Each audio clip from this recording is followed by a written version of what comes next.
Thank you for watching this short recording. It's an impromptu recording, and the title really reflects on heart to soul caring communities. Interestingly, this morning in our morning interspiritual prayer, which goes live every morning at 9 o'clock UK time and again at 5 in the evening, one of the readings that we used this morning was from Henry Newman, who was a Dutch Catholic priest who wrote widely on the spiritual life. And I would like to share with you some of the words expressed by Henry Newman. We tend to look at caring as an attitude of the strong toward the weak, of the powerful towards the powerless, of the haves towards the have-nots.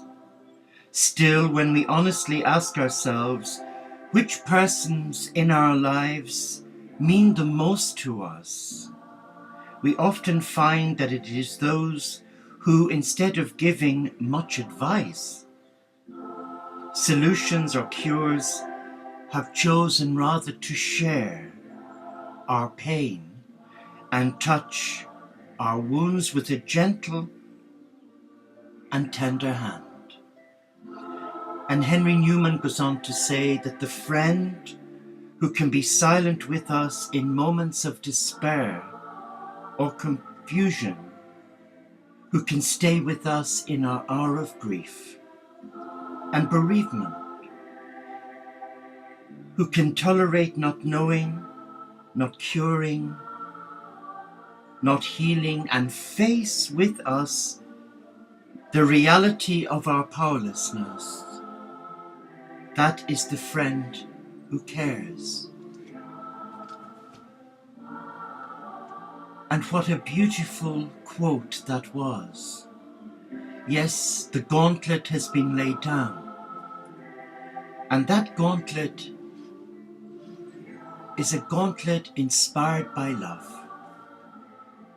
to empower us come back into our inner sanctum, to our heart, and ask ourselves, are we the sort of person that only befriends those that we like?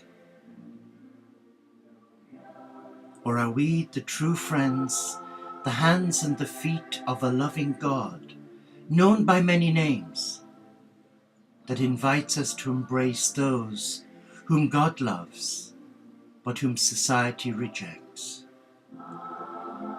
And here I would like to share with you about a social networking site that we were guided to set up back in February 2011 by Gaia, our beloved Mother Earth, to reach out to all spiritually like-minded souls and offer them a platform, a framework, a community that care. And the name of that community, Heart to Soul Prayer Partners for Peace. And we just received our 99th member yesterday to our online community where we share love, where we share our beliefs without converting. It's a community of tolerance. It's a community rooted in respect of the divine within each child of God. And it's a safe place where we are loved for who we are, not for what we do or say. We are respected and we are nurtured by the love that emanates from each heart. It's an incredible community because it asks nothing, only that we come in love, that we share our woundedness, that we share our gifts, that we support one another, but more than anything, that we care in a tangible, loving way. And that really is the core of Heart to Soul. It's a community for all men and women of all faith traditions and none to come together and celebrate their diversity. And yes, you're looking at me wearing a monk's habit. Well, that's my uniform, I'm afraid. It took many years for me to pluck up the courage to wear it, but I wear it with honor, and I respect it, and it doesn't change me.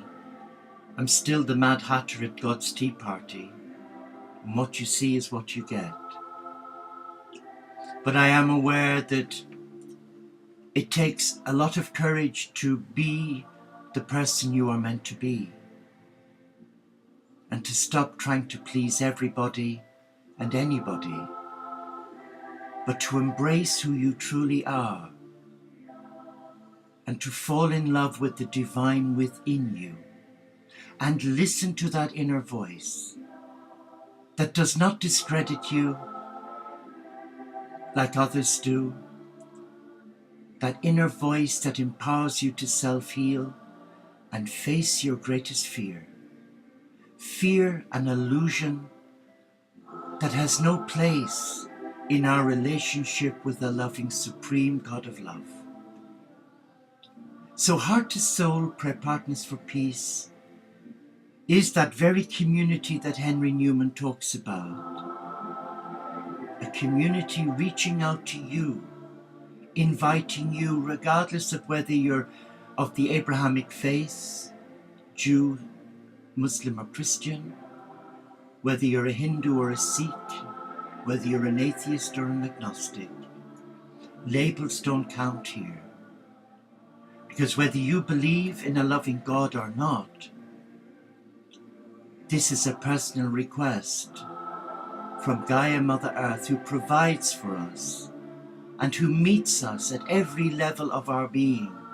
The air that we breathe, the food that we eat, the running water, the elements, the animal kingdom.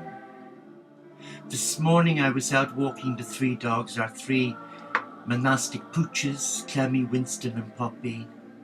And as I was approaching this lovely young girl, she had a blue roan. But as I got nearer, the blue roan was showing her teeth. And the owner of the dog said, "She's normally like that when she meets strangers. But she likes to get to know you, and then she's okay." And what an interesting conversation we had. And though you may think I've lost it, maybe I have, but you know, the animal kingdom I see as my greatest teachers, because they come with unconditional love. They empower us to be still. And their selflessness and their love inspires us to befriend them, to care for them. Because the rewards they give us far surpasses what we can do for one another as humans. And though many have said to me, well, what can the animals teach us? They can teach us so much. And as a Franciscan, I embrace the animal kingdom because they are God's gift to my life. And interestingly, they do teach me how to pray. Because when you watch a cat or a dog sat totally relaxed, either on your lap or by your side, they are totally still. Why is that? Because they have found that inner peace. They feel safe. And do you know what's so interesting? They're a great judge of character. And you will know that if you're an animal lover. So coming back to caring friendships in a loving community, a community is made up of a diverse group of people, talents, gifts, problems. But the problems are not insurmountable, because a community rooted in selfless love, where there is respect and tolerance, is a community that can override all difficulties by coming together as a loving group, a loving family, and being there for a member who is struggling or who may have lost their way. We're not here in judgment. We are not here to condemn. We are here to offer a hand of friendship and to walk alongside that person who may be wounded and who may have been wounded in the name of God by an overzealous minister, rabbi, imam. We are not here to sit in judgment. Enough of that. We are here to offer love. Namaste. Recording